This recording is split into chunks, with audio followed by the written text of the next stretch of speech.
네, 우리는 오늘 정경두 국방부 장관이 이 나라의 국방장관으로서 도저히 직무를 수행할 수 없는 사람이다라는 인식을 가지고 해임 건의안을 냈는데, 이와 관련해서 그럼 관련된 국회법 조항에 따라서 정식으로 표결을 거쳐야 의회 민주주의 정신에 맞는 것 아니겠습니까?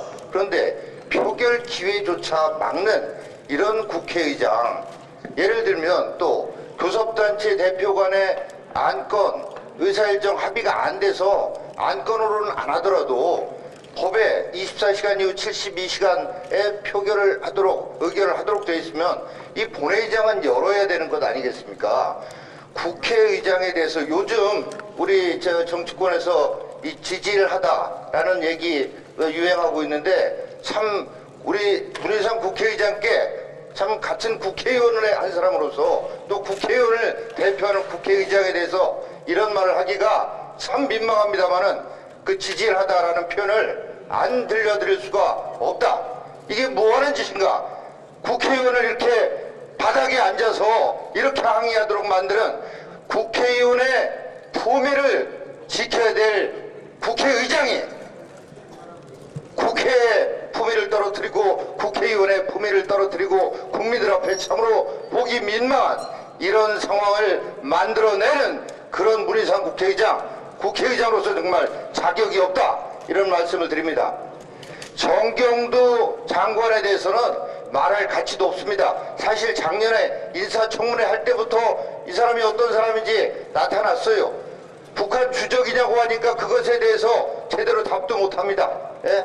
아니, 다른 무슨 정치적인 위치에 있는 사람은 또 외교부 장관이라면 그 어떤 특수한 상황을 100번 양보해서 이해할 수 있다고 합시다. 그러나 국방장관이라면 우리의 주적이 북한이라고 당당하게 얘기할 수 있어야, 그래야 국방장관 할 수 있는 것 아니겠는가? 그때도 이렇게 저렇게 말을 돌리면서 회피하더니, 아니 그래, 서해에서 북한의 그런 만행으로 우리의 정말로 자랑스러운, 그리고 정말 어떻게 보면 가슴 아픈 우리 젊은이들이 숨져간 그 사건에 대해서 남북 간에 불미스럽게 일어난 충돌로 얘기할 수밖에 없는 이런 사람이 국방장관 해서는 되겠는가? 지금 벌어지고 있는 일들도 또 그래요. 지금 4월 1일부터 비무장지대 화살머리 고지에서 유해 발굴을 한다고 하는데, 북한은 유해 발굴단 명단도 아직 안 보내왔는데 우리만 9.19 남북 군사합의에 따라서 4월 1일부터 내일 모레부터 지뢰 파내고 도로 개설하고 한다는 거예요. 이거에 대해서 우리뿐만 아니라 미국에서조차도 남침할 수 있는 이런 도로 뚫어주는 것이냐라는 이런 의구심을 갖고 있는데, 국방장관이 NSC 할 때고 이거 안 된다, 북한도 같이 공동으로 참여하지 않으면 이거 해줄 수 없다, 지뢰 절대 못 파낸다, 도로 개선 안 된다, 이렇게 얘기하는 국방장관이어야 되지 않겠는가, 이렇게 말씀을 드리고, 이 국방장관도 정말 이랬는데, 김현철이라고 하는 사람, 통일부 장관으로서의 정말로 이 우리의 남북 문제, 통일 문제를 맡길 수가 없고 너무나 위험한 사람이라고 국민 모두가 생각을 하고 있습니다. 그런데 이런 사람에 대해서도 정말 문재인 대통령이 이걸 밀어붙인다면 누구를 위한 대통령이고 어느 나라의 대통령인가 묻지 않을 수가 없습니다.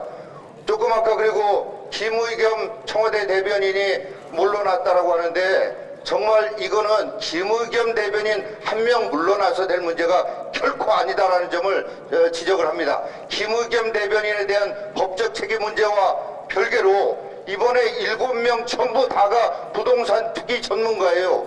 이런 사람들을 국무위원 후보자로 추천한 최종 책임은 문재인 대통령한테 있으니까 온 국민 앞에 정말 머리 숙여 사죄하고 전부 다 철회해야 될 것이지만은, 이 사람들 추천되도록 했던 조국 민정수석, 조현옥 인사수석, 이 사람들 당장 경질해야 된다고 문재인 대통령한테 요구합니다.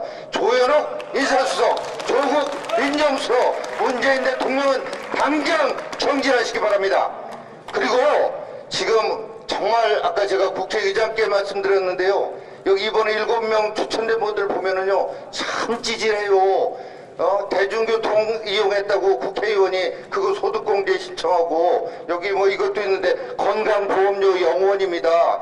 그리고 자식들한테 정말 포르쉐 사주면서 그 출장비는 이중으로 수령해가지고 외국을 부인하고 동부인해가지고 제 집들 아들도 했어요. 정말로 찌질합니다.